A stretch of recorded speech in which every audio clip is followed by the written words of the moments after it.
Hey, what's up, guys? Alright, I'm here to teach you how to throw a wiffle ball. Now, the first thing you need to know is that no two people are the same when they throw a wiffle ball. What I'm teaching you here works for me. It's what I've worked for me for the last, 7, 8 years. So, it's not going to work the same for you in the beginning. What it takes is a lot of practice to tweak it the way that works for you. Sometimes it's the hand motion, sometimes it's where you hold it. But I'm going to teach you the basic steps which you can alter to fit your own personal throw. No two people are the same, you gotta remember that.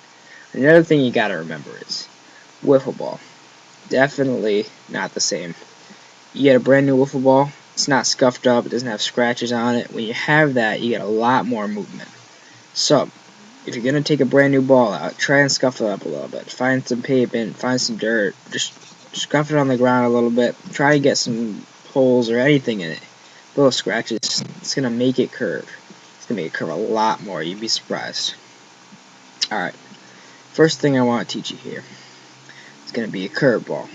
Basic throw, you learn it. This is the first thing you learn. It's like you do it by accident a lot of times. You're holding a ball, you throw it, and it goes that way. Like, oh, whoa, look at that. Alright. You take it. See the ball? Alright. Thing about the ball is, this ball is gonna go in whatever direction these holes are facing opposite. I'll show you what I mean.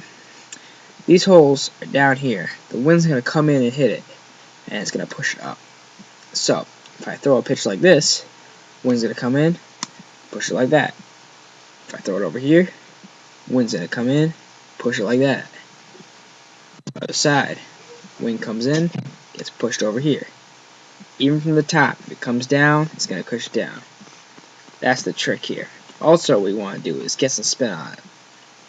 When you get the spin, more air is going to be pushing, so you're going to get greater movement whatever direction. So if I throw one like that, it's going to have spin on it, it's going to go that way. Down here, same thing. Spin that up, right like that. It's not bad at all. Now here's what you do. First pitch, easy pitch, curveball. Go like this. You got the ball here. You can take any one of these fingers, doesn't matter. A lot of people use their pointer finger, a lot of people use their middle finger. I prefer the middle finger. It depends on what you like. Now, take it like this. And you see the holes right there. You want it to be on this side, the outside. The holes have to be facing over here, because that's going to get it to move this way. Now, you take your middle finger or your pointer finger. You come over here and place it right on the hole right there. Right on the lip. You want to get it so once you release it, you can get the spin on it. And if your finger is there, you can get spin on it just like that. Alright, you take it like this, and you're going to come back. And when you throw it, you're going to follow through. And when you follow through, your arm has to come from here to this way, all the way across your body. When you do that, it's going to be like you have a string on your finger. It's going to take the ball and it's going to pull it all the way across. Once you get really good at this, you can throw it 5 to 10 feet behind the batter and have it come straight across. It's incredible what this pitch can do. This pitch will probably have the most movement on it, whether or not you're a righty or lefty.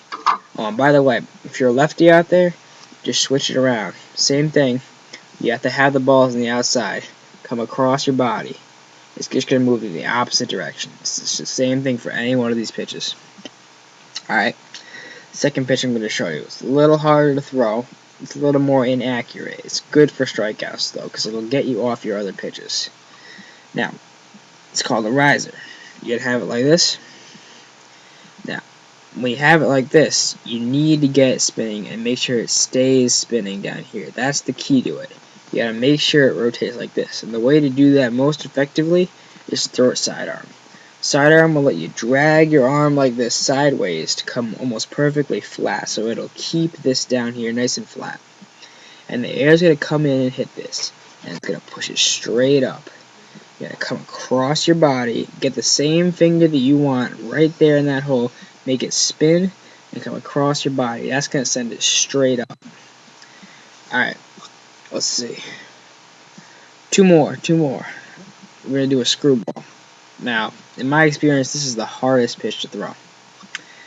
I don't understand it. Sometimes it works, sometimes it doesn't. Sunny, rainy, I don't even know. It depends on the day. It depends how you're feeling. It really does. You have to take it. It's the exact opposite of the curveball. You're going to have your pointer finger, or your middle finger, whichever, right there on one of the holes. It's normal, but it's going to be opposite. This would be the curveball over here. Have it on that side. This is a screwball. And instead of going this way, like it should, you're going to throw it, and it's going to come back that way. You're going to come across, you throw it here, and it's going to come back that way.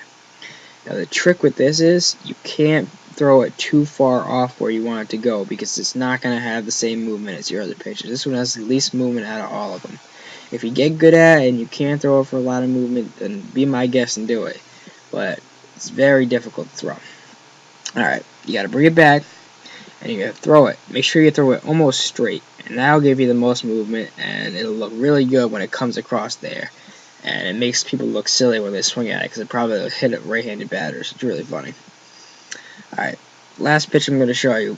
I'm not going to show you the way I throw my sinker, because that's a secret I'll never tell.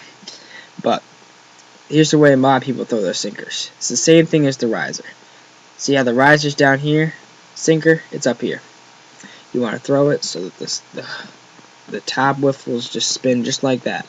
You want to keep them up there, because if they come down in any other way, then they're going to turn and go a different direction. So if you're up here, you got to twist your wrist, and you want to keep it like this. Sidearm again is the best idea for this. You're going to come across and twist your wrist so that it comes and it keeps spinning like this. Alright, now it's time for you guys to go try it out. Have some fun with it. Make it your own thing. It should be great.